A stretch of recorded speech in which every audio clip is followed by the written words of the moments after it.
that's the big thing that you will get. What I have not planned is, I have not come up with any predefined lecture. They asked me to give a PPT, so there is a PPT. So there is no mandate that we need to look through each and every slide which is there in the PPT. So I'm going to spend my 20 minutes here. So let us make it a useful one, and we'll make it an interactive one also. So the topic as I have given over there, that's accessibility computing. But if you want me to talk on something else also, then we can discuss about it. I come from a computer science background. So like being a last lesson, I guess that looking at your faces, it seems like when we are going to close the session, right? Yes or no? Yes, sir. Okay, so let us do that quickly. But how many of you have a mobile phone with you? A lot of you have a mobile phone with you, right? I was just listening to Professor Bhutani speaking, but I just got a scare that it's from 4:30 to 5 o'clock. I thought before 5 o'clock the Bay of Bengal will come into the auditorium because the global warming, that was a very effective talk that the professor was giving. Fortunately that till 5 o'clock that my session started and there is no Bay of Bengal inside the auditorium. So with that positive note, let me start, but that's a very interesting thing. But in a similar line, you all use smartphone, right? So how many of you feel that your smartphone is secure? The smartphone is not secure? Then why you are using it? How many smartphones you use? Maybe one in each packet, right? Isn't it? That's the correct question to ask, right? You have one smartphone in each packet. But you are saying that your smartphone is not secure, then why you are using it? Yeah? It's a life. How is it to it? No option. It's not secure, you are not supposed to use it, no? There is no other option. Yeah. If there is a mic, then we can have among the audience also.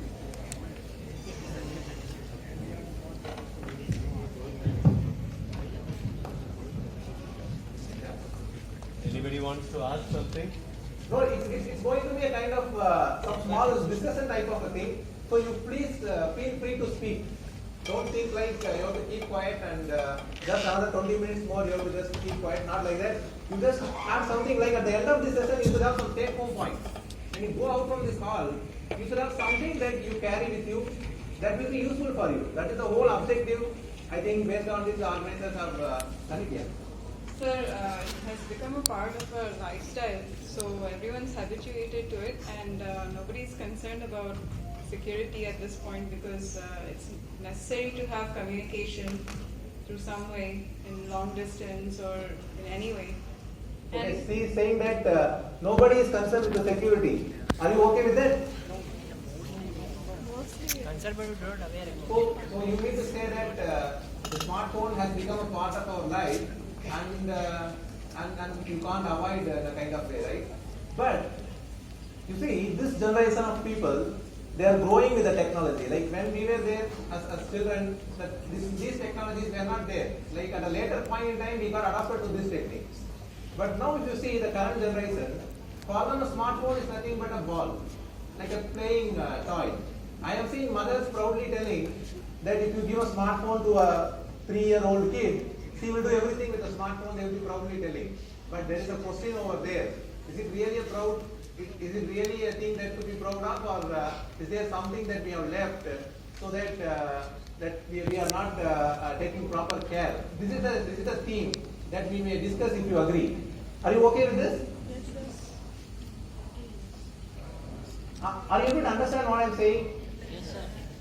So what I am going to tell you is how to make your cyber presence very secure.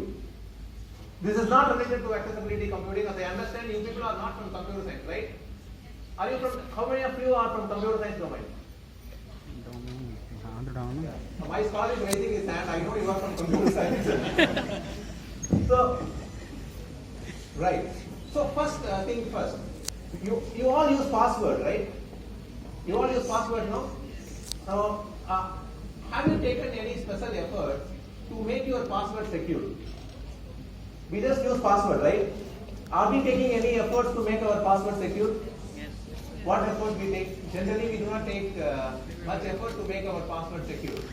So, generally, people do certain mistakes that can be easily avoided because your password, is like a key to your cyber world. So, when you lose your password, and what is going to happen is somebody else can easily get into your cyber domain and they can do whatever you want. See, then we have to do certain things which can make our password stronger and password secure. Today almost all services are secured by a password. So I'm going to tell you certain rules. You just match with your password how many of these rules that your password is matching. After I tell each rule, I want you to raise your hands and I want to see how many of your passwords are matching all these rules. So there is one fair point that I am not going to ask your password. Okay. Even I ask also, you are not going to tell, right? But I can find out also, that's a different story. Nevertheless, yeah. First thing, your password should be 8 characters long. How many of your password match this record? For this also, some people are not raising their hands. That means what you have to do is you have to immediately go out and change the password. So your password is 8 characters long, right? The second rule is, your password should not be a dictionary word. What does mean by that is, your password should not be present in any dictionary. That is, it should not be a legal English word. Suppose if you keep your password as computer, some people, they are too intelligent. They keep password itself as password. Because see, the idea is, I asked somebody, why you are keeping password as password, yeah? Then that fellow said, computer only said, sir, enter password. Enter password. People are so intelligent, They're very intelligent. So password should not be any legal English word. How many of your password match this rule? Many hands are down now. Okay, third rule. Third rule is that your password should have no resemblance to your name. Now people are thinking, what's their name or what's their password? So your password has no resemblance to your name, right? Your password has no resemblance to your name, comma, your friend's name, your spouse name, your children's name.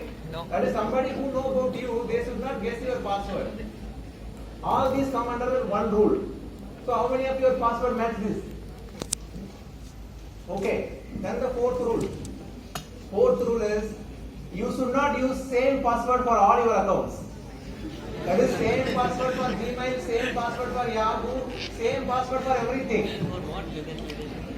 How many of your password match this rule? How many of you do not duplicate your password? Now hands are getting down. Only few hands, I think now I can count easily. Then next rule, I lost the count of numbers. So the next rule is, your password is not an ancestral property. Certain people develop a kind of personal affinity with the password. Some people will say, I am keeping this password from 1980 onwards. Come on, yeah, that is not something that has been come from you through inheritance. Okay? You have to change your password, yeah? You just keep it, your password, and then you keep on retaining that password. Who told you that you should not change your password? You have to change your password should be changed at least 2-3 times in a year. How many of you follow this? So now I think less than 10 people are there. Ajit, you please don't raise your hand. He's raising hand for everything. He's a scholar in cyber security. I don't know why he is raising his hand. Yeah. So you have to change your password. Every now and then you have to change your password.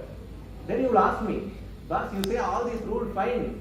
But by doing all these things, how do I remember my password? Yes, sir. Every week they are changing their password, means you have to watch that person.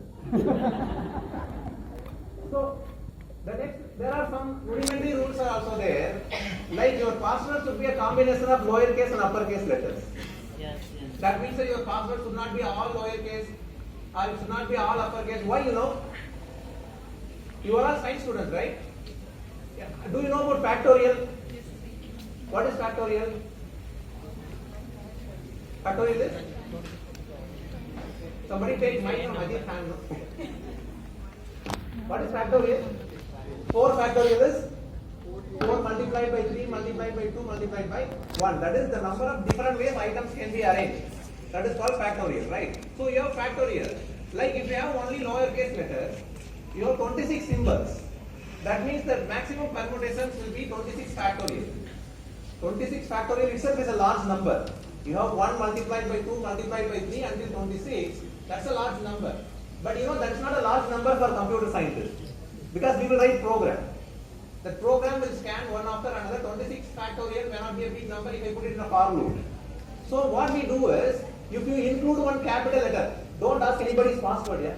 I think now people are started discussing about the next person's password. So if you include any one capital letter in there, now what happens? The number of symbols becomes not 27, 52, because 26 lowercase alphabets, 26 uppercase alphabet, now it becomes 52. 52 factorial is not 2 times of 26 factorial. 52 factorial is 26 factorial multiplied by 27 multiplied by 28. You have to multiply until 52.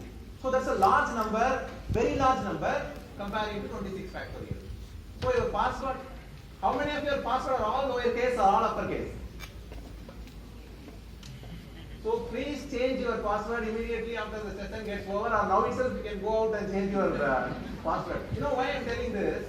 Password, suppose you take your email password. Now if you lost your email password and somebody enters into your account and sends a mail from there, now it is your responsibility to prove that you have not done that. That content, whatever has gone from your mail, is legally like you have written something and you have signed below it. It's been legally accepted in our country. So you cannot tell somebody else modified my password and they have sent mail from my account. That's not accepted, right? So we have to keep our password very secure. So what I was telling is, so the next rule is, as I was telling you, you should also have a combination of lowercase and uppercase. Then the next rule is you should also include a number. Why we have to include a number? The same logic. I told lowercase and uppercase means 52 symbols. If you include a number, it will become 62 symbols.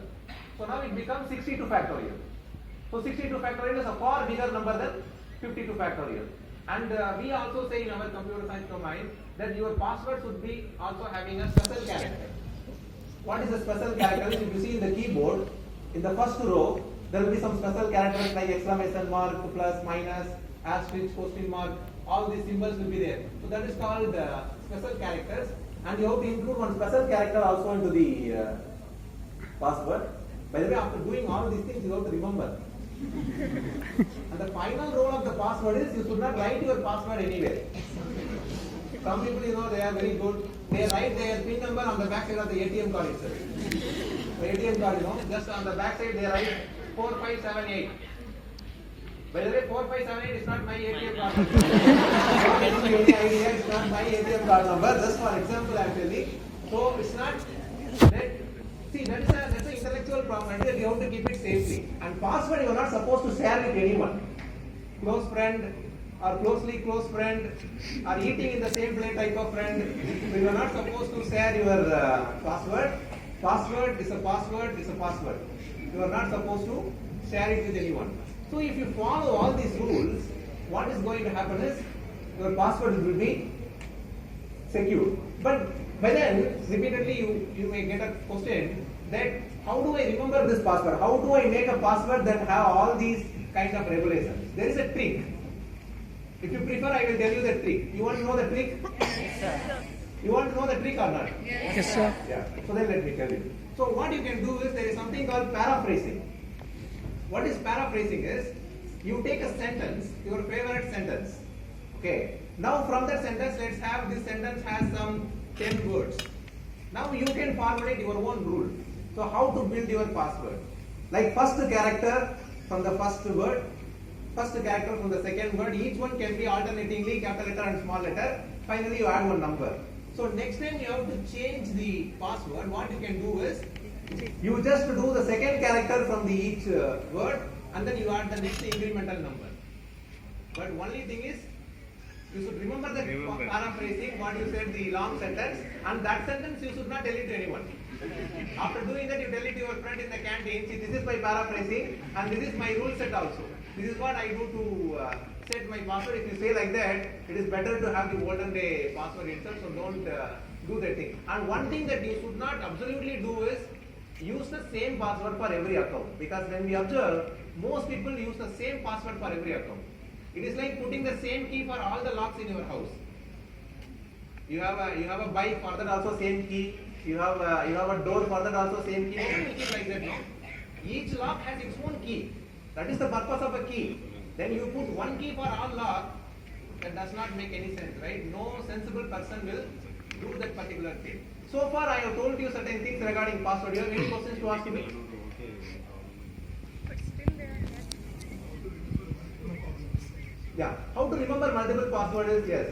So what we can do is, like, suppose when we are setting an account, a password, we have this paraphrasing, and we can take the first character of that service. Suppose you are setting Yahoo password, what we can do is let the first word be Y, so that the Y can be added, so that the password will be different. Or you can formulate your own strategy, like for each and everything. But at any cost, we are not supposed to use the same password for every account, because that will invite, digital security. Already you got lot of scared messages like this. In the physical space, lot of lot of things are there. Similarly, in the cyber space also, lot of attacks can happen. In the cyber space, the attacks can very easily happen, not like the physical attack. Suppose if somebody want to steal something from your home, they have to come to your home. But in the cyber space, it's not like that. I want to steal something from your computer, I need not come to your place. I will not do that, don't worry. But somebody can do it very easily. The cyber space, you don't have country, the margins now. Like, suppose somebody has stolen something from my computer, and you trace it back, where it is. And using IP address, we can trace from where the request has come. And you will finally find out that has come from a ship, which is there in the Pacific Ocean, in the international water. That means that now that ship does not belong to any country, it is there in international waters, and it is in the Pacific Ocean. Which government you will file the case? And you will go to local police station, Kalapet, and tell something has been stolen and somebody has stolen from the Pacific Ocean, it is in some ship. And that fellow will tell you, okay, so we are finding hard time to detect the local thief itself, and you are telling something about the Pacific Ocean thief. When you think about it, it is better to be safe than to be sorry, right? So it is our responsibility to keep our cyber resources safer. So see, everything has some sort of security problem. I am not here to scare you. See, digital world is fundamentally much secure than the physical world, because physical world has equal amount of security problems. But in the digital world, what is not happening is we don't have proper training. Right? Anybody taught you how to use internet? Yes or no? No. Nobody taught you how to use internet, right? But where did you learn? Just like that, right? So just like that you learn how to use internet. That is in the way good. That is in the way the power of internet. At the same time, that is the root cause of all this problem. Because in one way or another, we are not telling to younger generation who are coming up that how to use our digital resources securely and safely. And moreover, in today's internet scenario, like a lot of children are coming into. How many Facebook accounts you have? How many of you here have more than 3 Facebook accounts? See, somebody is raising 2 hands. How many of you have more than 2 Facebook accounts? I think you are not telling the truth. So you all have a Facebook account, right? The recent survey, one of the recent surveys is telling that the people in the Facebook, now the younger generation people are not joining Facebook. You know why? The younger generation people who are in the schools and the like the 10th standard, 12th standard, these type of people, they are not joining Facebook. Why, Because it's from the previous generation. No, it's not. It's not that. Maybe that may be also the reason. What is the reason is, already all their family members are there in the Facebook. All uncle, auntie, everybody is there in the Facebook. What you are going to do? Yes, I will finish 2 minutes here. I will finish 2 minutes. So now what they are doing is they have their own account. Like they have Snapchat. They have. Have you heard about Snapchat? Yes. See. Instagram. So, yeah, one final thing is that when you are using these social networks, I will finish with this 2 minutes only, okay? Yeah. See, in the 10 years back, it will be very difficult to make something public. If you want to make something public, it used to be a very difficult task. Like you have to write a book, you have to give advertisement in the newspaper, you have to put poster, you need to put banner. Now Pondicherry is having a beautiful banner culture, you know. You need to do all these things. But today, if you want to make something public, it is very easy. Just put a photo in the Facebook. It becomes public, right? At the same time, today what is the scenario is, you cannot make anything private. That has become the biggest challenge today. 10 years back, making private was so easy. Making public was so difficult. But today what has happened is the scenario has inverted. Like today, you want to make something public, it's one-click task. But when you want to make something private, it becomes a very difficult task. So what I am trying to tell you is for all the college students, before you put your photo in the Facebook, before you upload your photo, before you upload your personal information into social networking site, just ask that question to yourself, that is it absolutely necessary to put this photo in Facebook or not? Because once you launch something onto social network, then you cannot delete it. You know, you can't think that I will just delete from my account. It will not be deleted. It will be deleted only from your account. Already it has got millions of copies across the computers in the world. So we have to be very careful when we want to make something public. So that is the kind of thing that we have to be careful when we are using the technology, because this digital technology is on a global scale. Similarly, the attacks are also at the global scale, and you are exposed to all type of people, and it has to be done with a careful attitude. You want to ask me anything? Yeah. So you talked about the password, when you have multiple passwords, nowadays our browsers giving the option to save the password. It's a personalized way, like once you log into the browser, so it's giving a way to save it. So is it okay, the feature what they are providing? What is the operating system you are using? Let's talk about the Chrome. No, what is the operating system you are using? Sometime Windows, sometime Unix. Sometime means sometime is 80% or 90%. Yeah, 80% is Windows, 20% is Windows. So then don't say remember password. No, See, I'm not. See, I will tell you genuinely, like if you have your own personal computer, maybe sometime it is better that you do that. But in the Windows computer, I will not encourage that you to do. If you have a Linux machine, it will be better. But even in that case, also don't do this in any of the public computers, like in a cyber cafe or in your friend's computer or in the hostel room or in your lab computer. Don't do that. No, actually I'm talking about if you notice Chrome, recently Chrome they're giving a personalized way of browsing. Once you log into you ask me, don't use Chrome browser. Chrome. No. Okay. Use Firefox. Firefox. Yeah. Okay. Because Chrome tracks you in a big way. Yeah, because it's a Google product. You know, Yeah. you It's should be Google knowing product. that the Chrome listens to you when you speak. There is a theory like that there is no guarantee that Chrome is not tracking everything that you are doing. So don't log into one vendor. You know, see, you use Gmail, you use YouTube, you use Blogger, you use Map. Everything is made by one single company, Google. And we have Android phone also. So you are under the control of Google. So Google knows better than you, better about you than your father. maybe next year Google may release a service for parents. Like track your children. I'm not telling us a joke. It's real. It can happen. Google can tell you where you were last week, in which ice cream shop you were there, how much time you spent, and that time you called your father, I am in temple. Those things you cannot say. Because it is given in the UI. Any other question? And browser has master password. If you are saving your password, please use master password. Otherwise, if I take your browser, I can get your password easily. You contact him later, no? Don't tell your password, okay? Sir, nowadays we are using all those bank transactions and stuff, like even for booking trains and bus and all. How much secure are those? Like we are using our own ATM passwords and card number and etc. Yes, those services are secure only because they are in an encrypted way. It is like your traffic only. Like if you want to ride a bike riding may lead to accident, but doesn't mean that you should forego the bike itself. You have to be careful.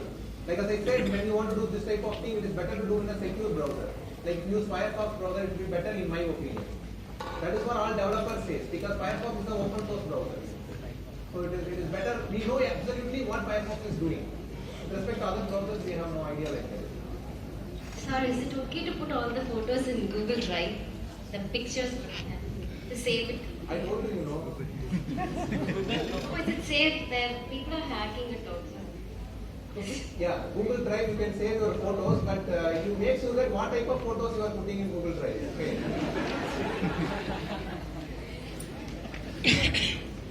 Yeah. Thank you very much for not sleeping. Thank you.